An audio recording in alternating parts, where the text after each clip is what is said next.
I'm Lexi Hatcher, and I graduated Fulshear in February of 2021. My experience there was nothing but positive. To say it was one of the most beneficial moments in my life would be an understatement. Um, I was at a place in my life where I really had no direction with what I wanted to do and who I was as a person because I had been fighting so much against everything that I was doing. I wasn't ready. I was somebody, when I got to the ranch, I didn't want to be there, and it was very evident by everybody there. And I had a lot of tough love come my way, which is what I needed. I wasn't one to be babied and coddled. It was somebody who was very straightforward. And luckily enough, there were staff members there that were able to do it in a manner of, I like respected them for it because that's just how I am. So my parents put me at Fulshear. When I went, I had come from a detox center, and I had like 48 hours between my time in Ohio to Texas, and I managed to get away from my parents long enough to relapse, which was very, I think, crucial in my step to getting healthier. It was interesting because the first day I got to Fulshear, I felt awful. And then I had to go through the detox process all over again. And doing that in the middle of Texas, in the middle of the summer, was one of the most brutal experiences of my life. And it makes me never want to do it again. But at the same time, it was also extremely fun. While I was at Fulshear, I was living for one thing, and it was this little corgi puppy, and her name was Kate. And I had gotten her the year before, and she was really the only reason why I was still alive. And about 6 weeks into my stay there, I got a phone call a few days before my birthday, my parents telling me that she had passed away suddenly. And it broke me to a place where I had never been before. I thought I had hit my very bottom, using and drinking and all those other things. But I found that that was my absolute rock bottom. And I don't think I would have healed the way I did if that wouldn't have happened, because I was doing my recovery, my health, my everything for something else. And that something else wasn't going to be there the rest of my life. And she was taken quite early, but even the staff told me, they were like, from the day after that, they all saw immediate changes in it because I had made myself, I just couldn't fight anymore. I couldn't fight against the emotions that I had been pushing down and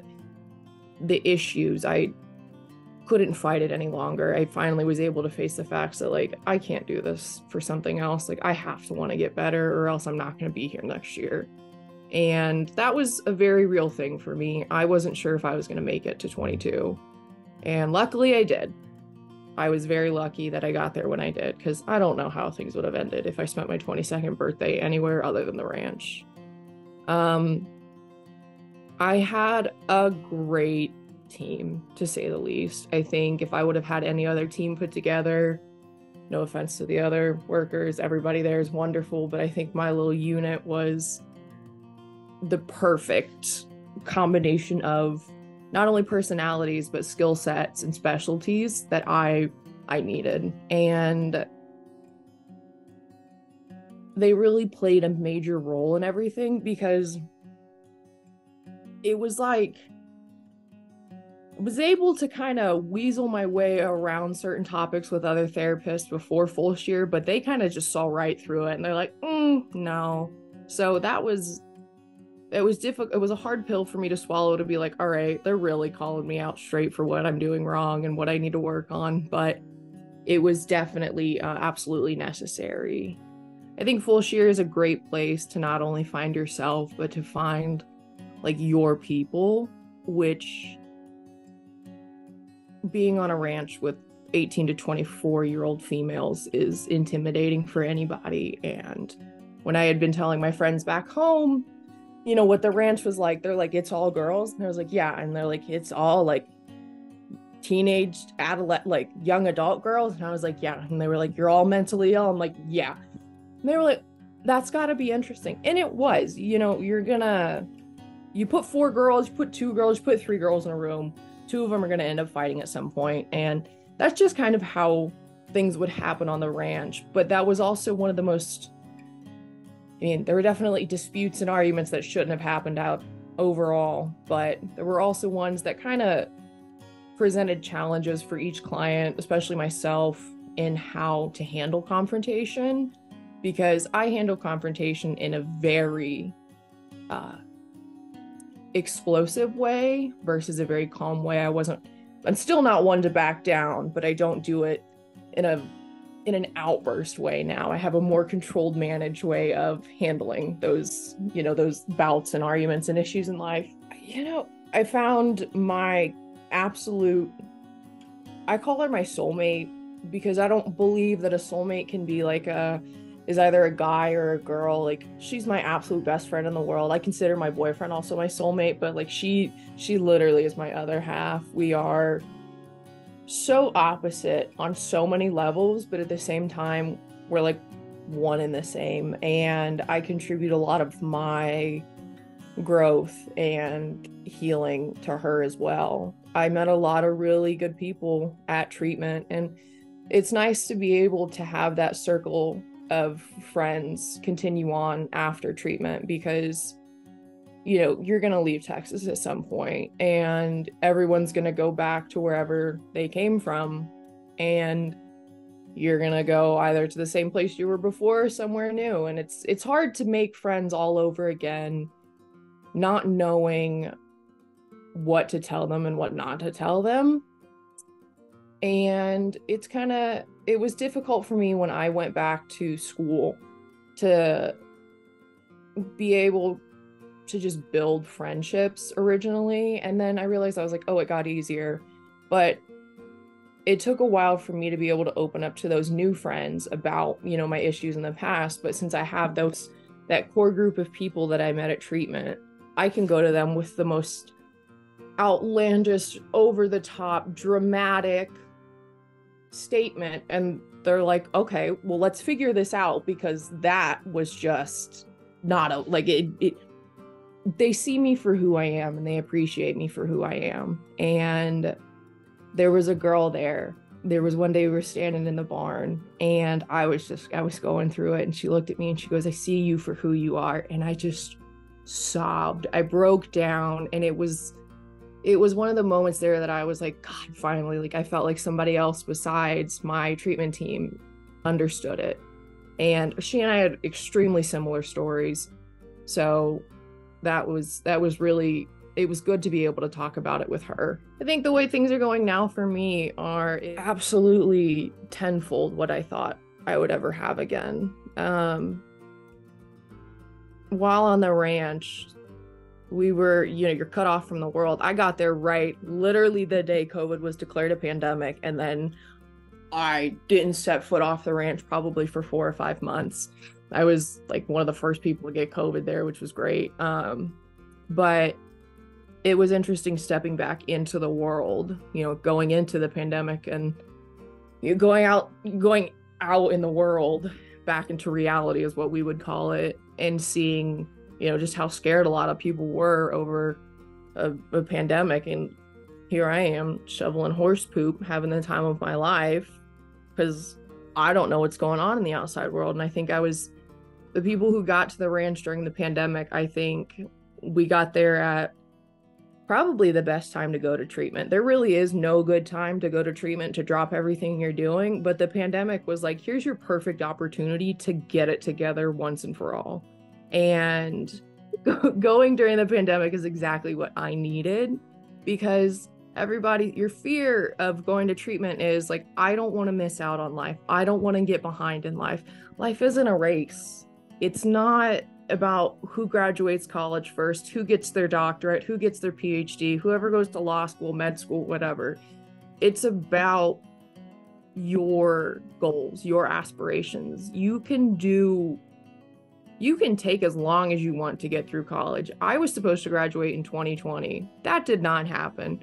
I'm now set to graduate in December of 2023. Am I 24 years old? Yes. Do people go, oh, you're kind of old for a college student? And I'm like, yeah, I am. But then the conversation after that is like, all right, that's not a big issue. And those years that you think you're wasting, you're not. You're spending that time getting better so that your future self will look back and go, thank you for doing this. I needed this, and you don't know how much I appreciate this for you. Because at the time you're going through the ranch, you're gonna go through it. If you haven't gone through your hardest trials and tribulations, the ranch is definitely the place where it's gonna happen. And I think it's just important to let it happen. The way my life is going now, I could have never imagined. I am doing academically super well. I'm slated to go to law school next year in 2024.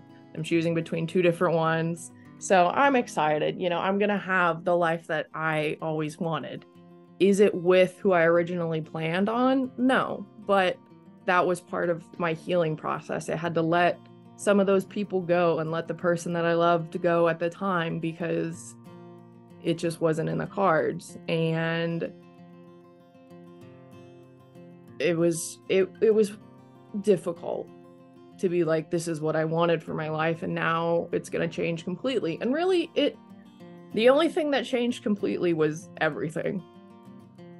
That's the they say this in recovery. They say the only thing you need to change is everything when you're first getting sober. And it's like, oh great, that's easier said than done. It really is. But then you get to a point in your recovery where you're like, I don't need them in my life. What was I to them other than a partier? Did we have, a deep connection other than drugs or alcohol? And a lot of the times you're going to look at those answers and go, no. And the people, if you think they're your friends, tell them you got sober and then see what they say. If they say, I'm proud of you, you keep them around. If they say, oh, what a loser, get rid of them. There's no reason to keep somebody around like that. And you'll get a lot of questions being so young, like, oh, you can't be an alcoholic. Like, you're just in college. It's like, nope, I'm a raging alcoholic at the age of 18. And they're like, oh, well, you just don't know how to control your liquor. And you're like, exactly, I don't. I can't. There's no possible way for me to ever just have one. And it eventually, I was one of the people where I would say, if somebody was like, oh, I don't drink, I would go, well, why? And they go, well, I just don't. And then I go, well, how do you have fun? And they go, well, I just do. And now when people are like, oh, do you want to drink? I'm like, no, it's okay. Like, I don't drink. And they go, well, how do you have fun? It's like, I just do. And I finally, when I first had that conversation after getting sober, I was just like, oh, it all makes sense now. Like, I was able to put all the puzzle pieces together and be like, this, you don't need it. You want it, but you don't need it.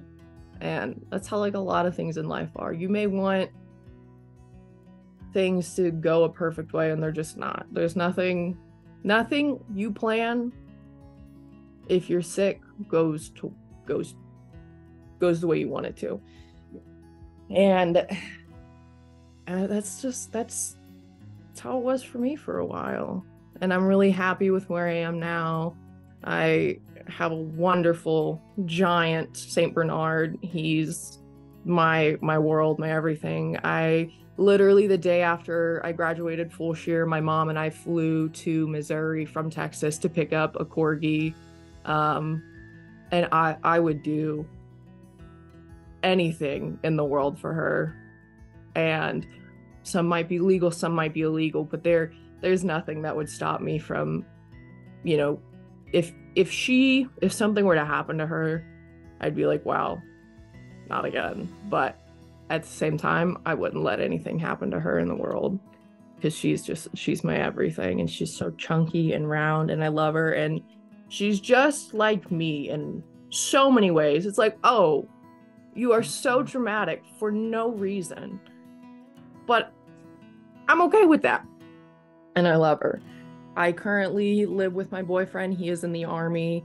Um, well, technically, I don't live with my boyfriend, but I have my own apartment in downtown Columbia, South Carolina. He's on the base that's 20-ish minutes away. I spend most of my time here. A conversation that we had to have that I didn't expect to have for a while was, kids. I wanted a big family and he didn't want any kids. And so when we first started dating, I was like, oh, whatever. And then we were like, okay, maybe like one or two kids. Uh, and then there was one day I just sat down and started thinking about it. And I was like, am I ready to do what my parents had to do for my child? And looking at his genetics and his family, it was like we were producing, we called it the perfect little monster because, he's not an alcoholic, but everyone else in his family is. And I'm an alcoholic and my grandfather's an alcoholic, but nobody else in my family is. So it's like we're playing Russian roulette, whether the kid comes out a raging drug addict, a raging alcoholic, what the mental health is going to look like. And I knew I wasn't going to be passing down the best genes. And I made that decision because I don't want to bring a life into the world if they have a pretty good chance of having to go through what I did. And I don't wish it on anybody. And, I've had a lot of conversations with people and they're like, well, you don't know that yet. And it's like, but I'm not willing to take that risk. And I'm okay with that. People will say that that's selfish of me, but I think it would have been selfish of me to have a kid just for my own pleasure and not really think about, what their life would be like if they, and I hate to say it, if they turned out like me. And I've seen my father cry maybe two times in my life, and one of them was at my graduation. And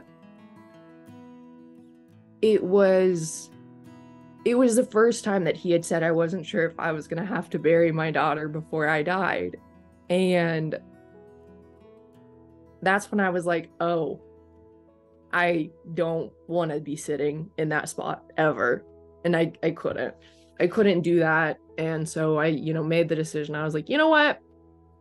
We can just have lots of dogs. We're going to have a farm, lots of dogs. We're going to be good to go on that facet. So I've got a great job. I manage. So I work remotely, but I manage rental properties in Hilton Head Island. So I manage a lot of the big vacation homes, which has been so chaotic, but so good. I love it, but I hate the driving. So I'm definitely transitioning to a job that's more suited for what I want in life. And I'm ready for that adventure too. I'm ready to see what that path has to offer.